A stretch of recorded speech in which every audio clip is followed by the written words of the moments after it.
Imagina que estás de pie frente a un lago en las primeras horas de la mañana, cuando el cielo aún no ha decidido si será azul o gris, cuando la niebla descansa sobre el agua como si el mundo entero hubiera decidido tomarse un momento antes de comenzar. No hay viento, no hay prisa, solo ese silencio espeso y cálido que antecede a todo lo que importa. Y en ese silencio, algo en ti sabe que esta noche no es una noche cualquiera. Esta noche vas a descubrir por qué la soledad más profunda puede ser el mayor regalo que te hayas dado a ti mismo. Vas a conocer a un personaje que no tiene nombre, que camina al borde de un precipicio con una sonrisa y cuya aparente locura esconde la única sabiduría que merece la pena escuchar. Vas a escuchar la voz que llevas dentro desde que eras un niño muy pequeño, esa voz que nunca se calla del todo y que, bien entendida, puede convertirse en tu mejor aliada. Y al final vas a mirarte en el espejo más honesto que existe, en los ojos de las personas que has amado. Todo eso está por venir. 4 viajes en uno, narrados esta noche por María, para que puedas cerrar los ojos con algo verdadero que llevar al sueño. Pero antes de que te quedes dormido y ya no puedas hacerlo, suscríbete a Dormitus y activa la campana de notificaciones. Verás qué bien te sienta, y seguro que no querrás perderte lo que está por venir. Ya está. Ahora sí, acomódate, cierra los ojos si quieres y deja que las palabras lleguen solas. El silencio tiene una arquitectura. No es ausencia, no es vacío, no es el hueco que queda cuando todo lo demás se va. El silencio tiene paredes y techos, tiene esquinas donde la luz se dobla de una manera particular, tiene una temperatura que cambia dependiendo de si estás solo por elección o solo porque el mundo te ha dejado atrás. Esta distinción, tan sutil como el borde de una hoja en otoño, es quizás una de las más importantes que la mente humana puede aprender a reconocer, porque no toda soledad es igual, porque el mismo silencio puede ser un palacio o una celda, dependiendo de quién lo habita y por qué razón. Los seres humanos hemos tenido una relación complicada con la idea de estar solos. Desde los primeros asentamientos de la historia, la supervivencia dependía del grupo, del fuego compartido, del alimento repartido entre muchas manos. Estar solo en la antigüedad significaba estar expuesto, significaba peligro, significaba que algo había salido terriblemente mal. Pero incluso entonces, incluso en aquellos tiempos en que la tribu era la única diferencia entre vivir y morir, hubo hombres y mujeres que buscaron deliberadamente el alejamiento. Chamanes que se internaban en el bosque durante días, ermitaños que elegían una cueva sobre una colina, filósofos que caminaban solos al amanecer, hablando en voz baja consigo mismos. ¿Qué buscaban? ¿Qué encontraban en ese espacio que los demás evitaban? La respuesta, que lleva siglos elaborándose y que todavía no está del todo terminada, tiene que ver con algo que los griegos entendieron antes que nadie, que el mayor de los viajes no es el que se hace hacia afuera, sino el que se hace hacia adentro, y que para ese viaje particular, el ruido de los otros es el peor de los obstáculos. Epicuro de Samos fundó su escuela de filosofía en un jardín, no en una academia pública, no en un ágora rodeada de columnas y estudiantes curiosos, sino en un jardín privado a las afueras de Atenas, donde vivía con un grupo pequeño de amigos elegidos, cultivando sus propias verduras y teniendo conversaciones largas y pausadas sobre la naturaleza de la felicidad. El jardín era deliberado. El alejamiento era deliberado. Epicuro no rechazaba el mundo porque lo odiara, lo rechazaba porque había entendido que el mundo exterior, con sus ambiciones y sus ruidos y sus competencias interminables, era el enemigo principal de la serenidad, y la serenidad para él era el fin último de toda filosofía. Lo llamaba ataraxia, una palabra griega que podría traducirse como ausencia de perturbación, como calma profunda, como la quietud de un lago en el que no cae ninguna piedra. Epicuro enseñaba que esta calma no se encontraba acumulando riquezas, ni conquistando territorios, ni siendo admirado por multitudes. Se encontraba en la reducción deliberada, en el cultivo de las amistades verdaderas, en el placer simple y honesto de un vaso de agua cuando se tiene sed, de un techo cuando llueve, de una conversación que va al fondo de las cosas. Su jardín era, en ese sentido, un laboratorio de soledad productiva, un espacio donde el silencio no era amenaza sino condición para el pensamiento. Sócrates, por su parte, era un hombre de la calle. A diferencia de Epicuro, Sócrates no se retiraba al jardín. Caminaba por el ágora, detenía a los ciudadanos, les hacía preguntas incómodas, pero llevaba consigo en todo momento una forma de soledad interior que sus contemporáneos encontraban perturbadora. Hablaba de un daimonion, una voz interior que le advertía cuando estaba a punto de cometer un error, que lo guiaba en los momentos de duda. Esta voz no era la de ningún dios externo, no venía del templo ni del oráculo, era la voz del diálogo consigo mismo, llevado hasta sus últimas consecuencias. Sócrates vivía en conversación permanente con su propio interior, y esa conversación era su forma más profunda de soledad. Cuando lo juzgaron y lo condenaron a muerte, le ofrecieron la posibilidad de salvarse renunciando a su filosofía, de escapar al exilio y continuar su vida en otro lugar. Eligió la cicuta. Eligió morir siendo quien era antes que vivir siendo otro.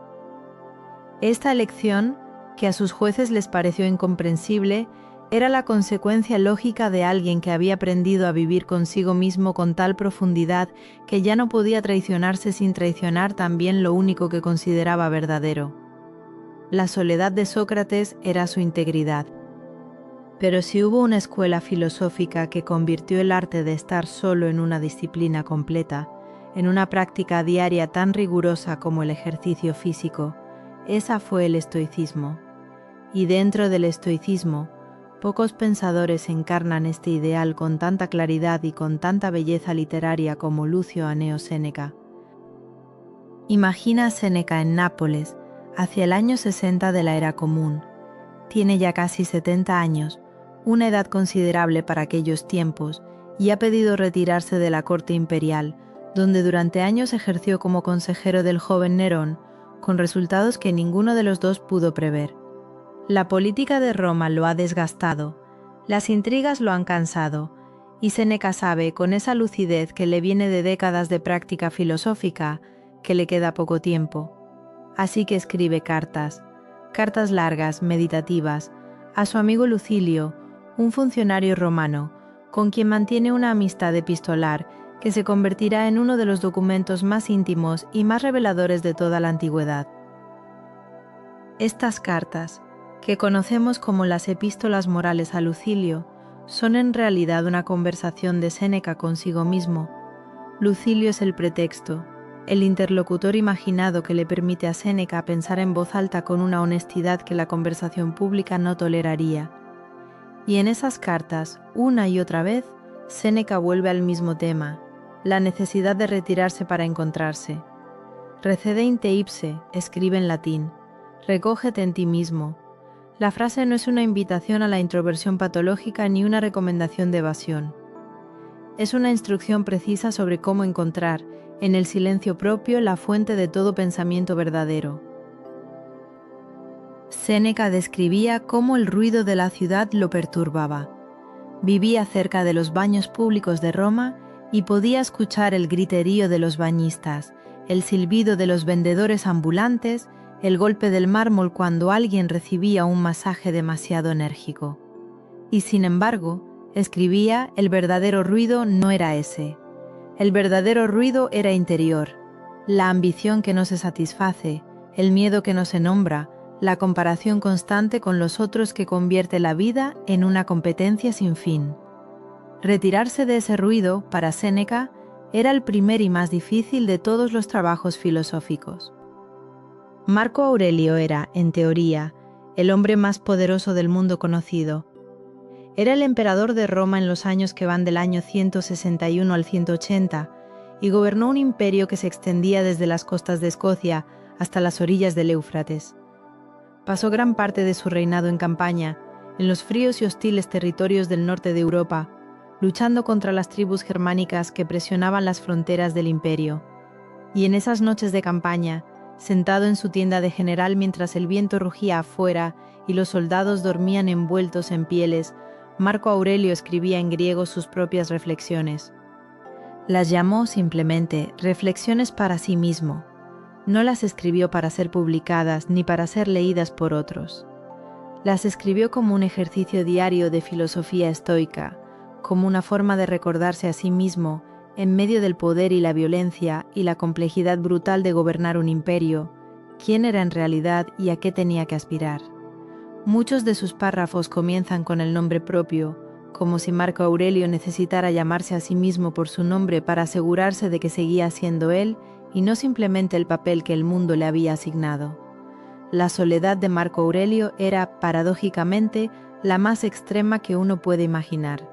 La soledad del hombre que lo tiene todo y que sabe, con una claridad implacable, que todo eso no le pertenece realmente. Escribía sobre la brevedad de la vida con una serenidad que no era resignación sino comprensión. Todo pasa, escribía.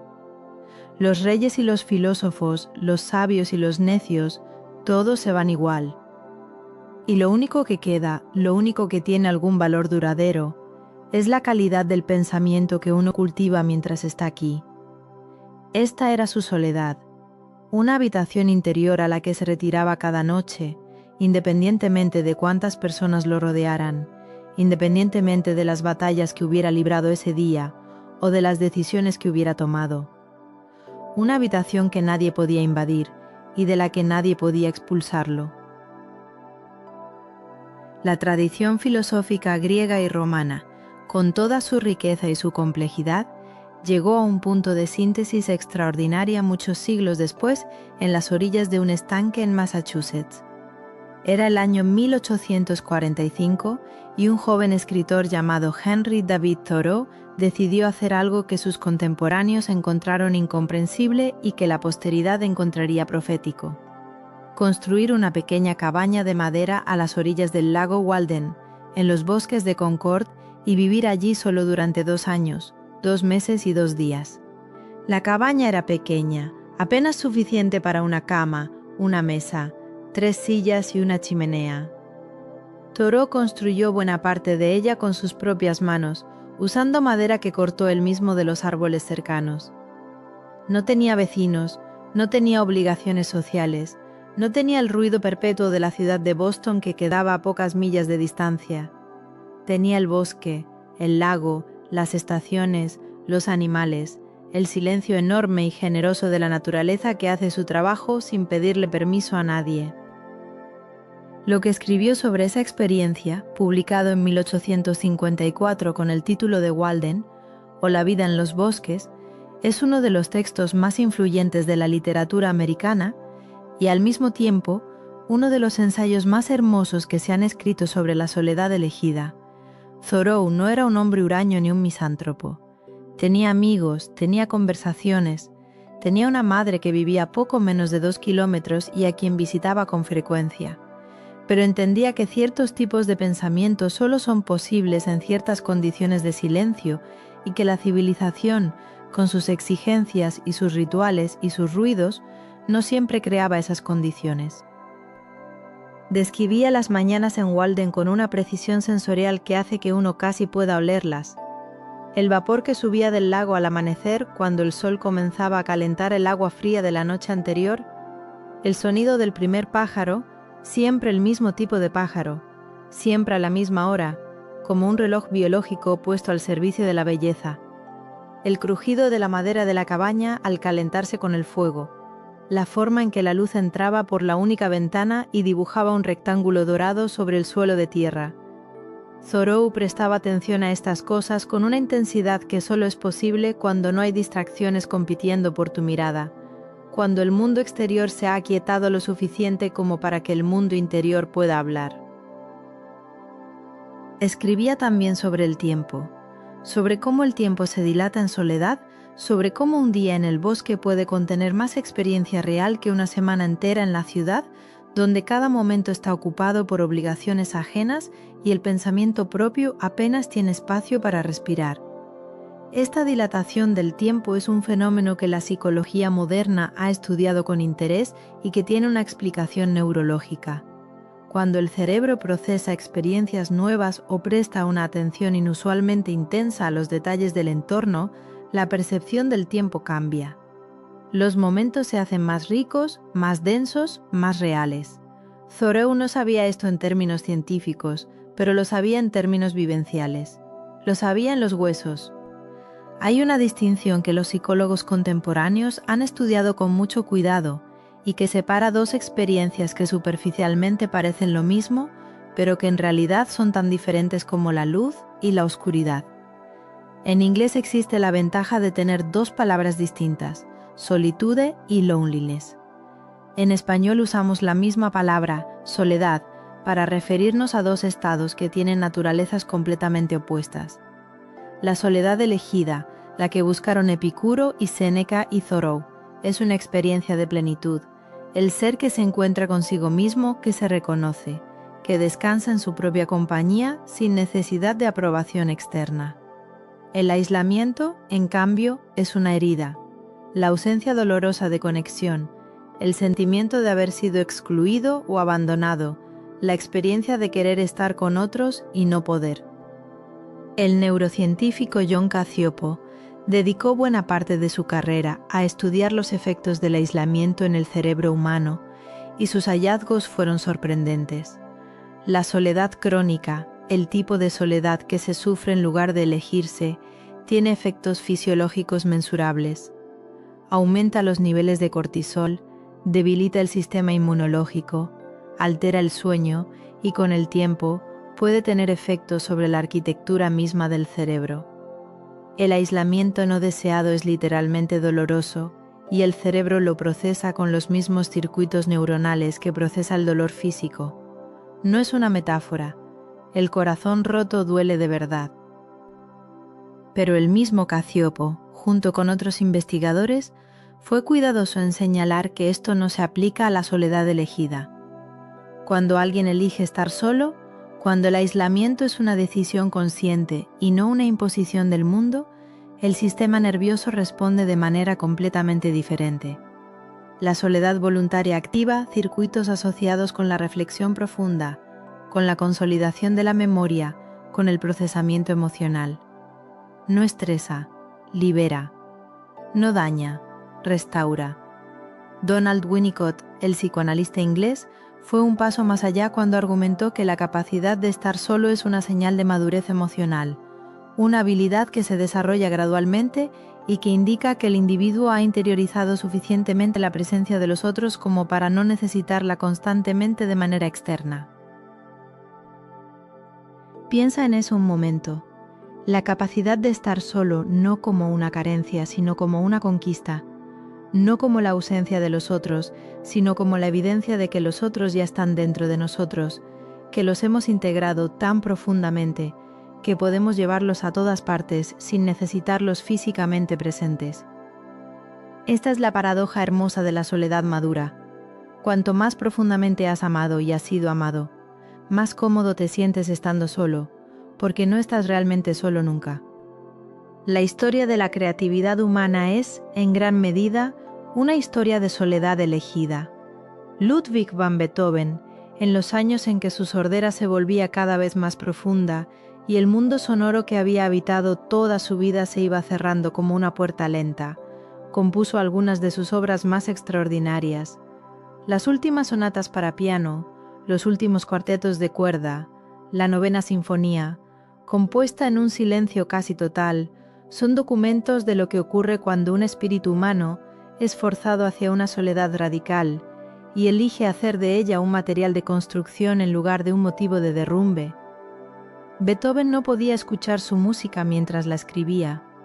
La escuchaba de otra manera, con una especie de oído interior que el silencio exterior, paradójicamente, había agudizado. Emily Dickinson vivió casi toda su vida adulta en la casa de su familia en Amherst, Massachusetts, sin casarse, sin viajar, sin publicar más que un puñado de sus casi 1800 poemas en vida. Sus contemporáneos la consideraban excéntrica, recluida, quizás un poco peculiar. La posteridad la reconoce como una de las voces más originales de la poesía en lengua inglesa, una poeta cuya visión del mundo y cuya forma de usar el lenguaje eran posibles precisamente porque no habían sido domesticadas por el éxito ni moldeadas por las expectativas del público. La soledad de Dickinson era su laboratorio, era el espacio donde el pensamiento podía llegar hasta sus últimas consecuencias sin que nadie lo interrumpiera a mitad del camino para preguntarle si estaba bien. Virginia Woolf, en su ensayo Una habitación propia, argumentó con elegancia y con firmeza que una mujer necesita dos cosas para poder escribir: dinero propio y una habitación propia. El argumento era feminista en su contexto histórico, y sigue siéndolo, pero también es algo más universal. Es el reconocimiento de que el pensamiento creativo requiere un espacio protegido del ruido del mundo, un espacio donde la mente pueda moverse sin interrupciones y explorar sus propios territorios sin tener que pedir permiso. Woolf entendía la soledad no como lujo, sino como necesidad, no como capricho, sino como condición sine qua non del trabajo interior. Y aquí, en este punto donde la filosofía y el arte y la psicología convergen, llegamos a algo que quizás sientas resonar en tu propio pecho esta noche. La soledad que has buscado a veces, quizás sin saber exactamente por qué, quizás sintiéndote un poco culpable por ella, esa soledad tenía una razón de ser. Tenía una inteligencia propia. Eras tú buscándote a ti mismo, buscando el espacio donde tu pensamiento pudiera expandirse sin las restricciones que el mundo social impone inevitablemente sobre todo lo que pensamos y decimos y somos en presencia de otros. No hay nada de qué avergonzarse, todo lo contrario. Hay un personaje que ha recorrido la historia del pensamiento humano con paso ligero y mirada chispeante, apareciendo aquí y allá, en los márgenes de los grandes textos y en el centro de las grandes historias, siempre con esa combinación desconcertante de ingenuidad aparente y sabiduría profunda. Es el loco. No el loco en el sentido médico, no el enfermo que ha perdido el contacto con la realidad, sino el loco en el sentido mítico y filosófico. El que dice lo que los otros callan, el que camina donde los otros no se atreven, el que tiene la audacia desconcertante de ser exactamente quien es sin pedir disculpas por ello. En la baraja del tarot, el loco ocupa un lugar singular. Es la carta número 0. No es la primera ni la última. Es la anterior a todos los números, la que existe antes de que comience la cuenta, el estado puro del potencial que todavía no ha tomado ninguna forma definida. La imagen que aparece en la mayoría de las versiones clásicas de esta carta muestra a un joven, a veces casi un niño, vestido con ropas coloridas y algo andrajosas, cargando sobre el hombro un pequeño zurrón atado a un palo. Camina con ligereza, con la cabeza ligeramente inclinada hacia el cielo, y sus pies están a punto de dar un paso al borde de un precipicio. A sus pies, un pequeño perro ladra o salta, ya sea advirtiéndole del peligro o simplemente siguiéndolo en su aventura, dependiendo de cómo se mire. Lo primero que llama la atención de esta imagen es que el loco no parece asustado, no mira hacia abajo, no calcula la distancia hasta el fondo del precipicio, camina con una confianza que no es arrogancia, sino algo diferente, algo más extraño y más difícil de nombrar. Es la confianza de alguien que ha decidido, en algún momento que no aparece en la imagen, confiar en el proceso. Confiar en que el salto llevará a alguna parte aunque no se sepa exactamente a dónde. Confiar en que el viaje es más importante que el destino, porque el destino en realidad no existe todavía. El 0 del tarot es el potencial puro, es la pregunta antes de la respuesta, es el paso antes de saber a dónde va.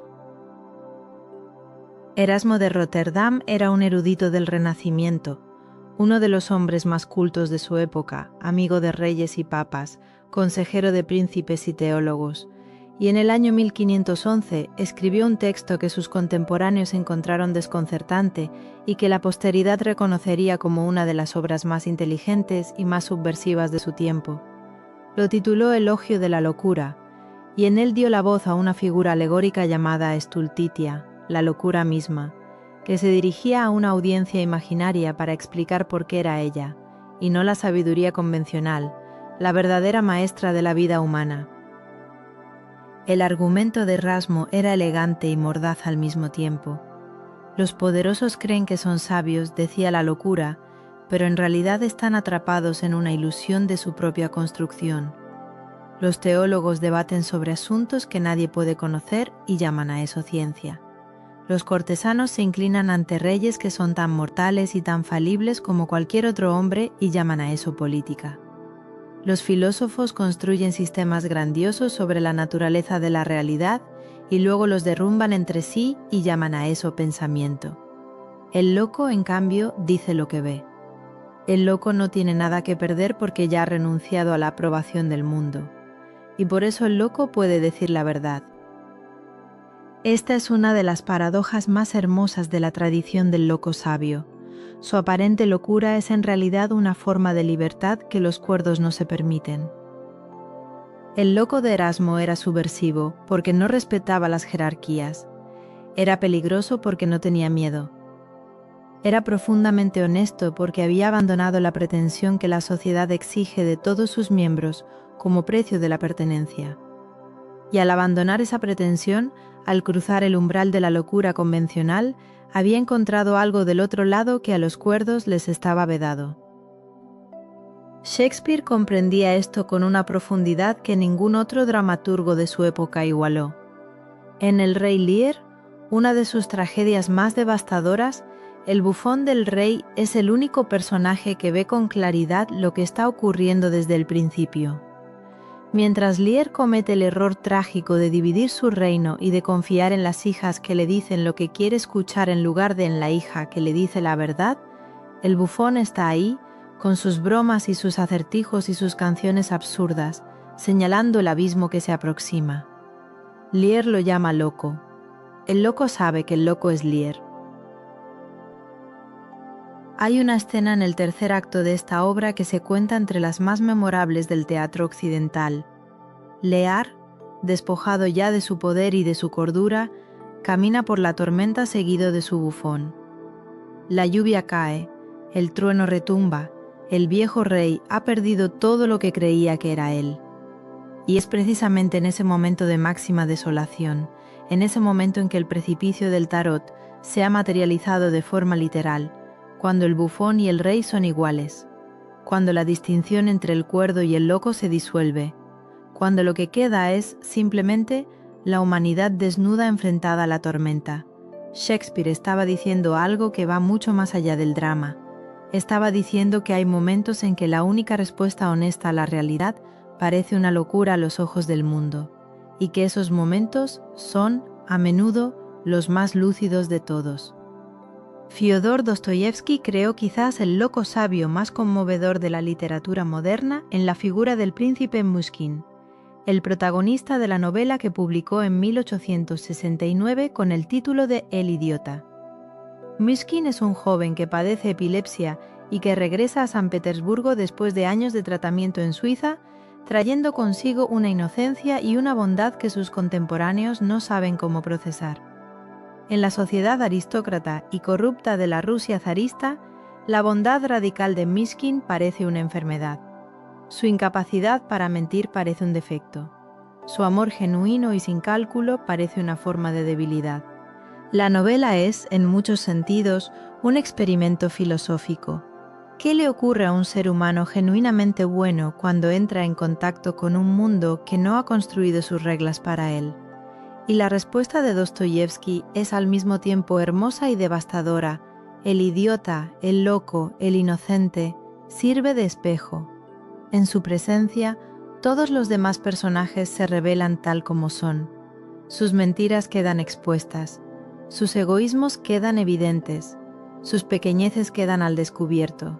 Myshkin no juzga, simplemente es. Y esa simple presencia auténtica es más perturbadora para los que lo rodean que cualquier acusación directa. Ahora bien, ¿qué tiene que ver el loco con la soledad de la que hablábamos antes? La conexión es profunda y quizás inesperada, porque el loco, en todas sus manifestaciones, comparte una característica fundamental con el solitario consciente. Ambos han renunciado, de una forma u otra, a la aprobación del mundo como criterio principal de sus decisiones. El solitario que elige su silencio renuncia a la comodidad de la pertenencia constante. El loco que dice la verdad renuncia a la seguridad del anonimato social. Ambos se exponen, ambos se arriesgan, ambos eligen, frente al precipicio, dar un paso hacia adelante en lugar de retroceder.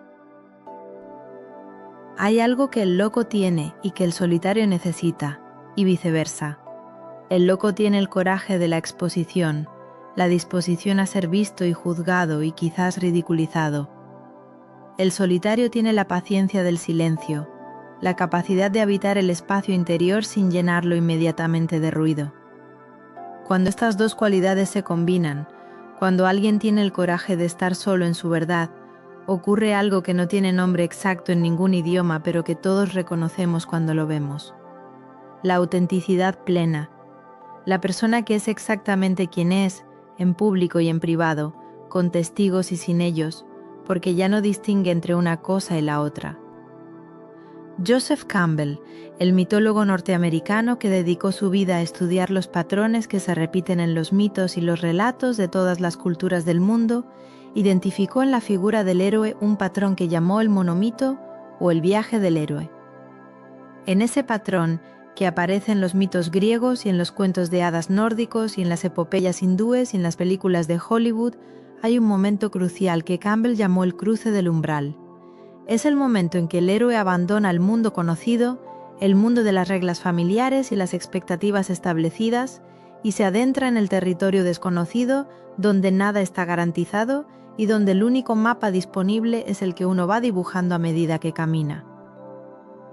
Este cruce del umbral es, en términos psicológicos, exactamente el salto del loco al borde del precipicio. Es el momento en que uno deja de saber con certeza quién es y qué hace, el momento en que las identidades viejas ya no sirven y las nuevas todavía no han tomado forma. Es un momento de vértigo genuino, y es, al mismo tiempo, el único momento en que la transformación es posible. Porque nadie cambia desde la comodidad, nadie se transforma desde la seguridad absoluta.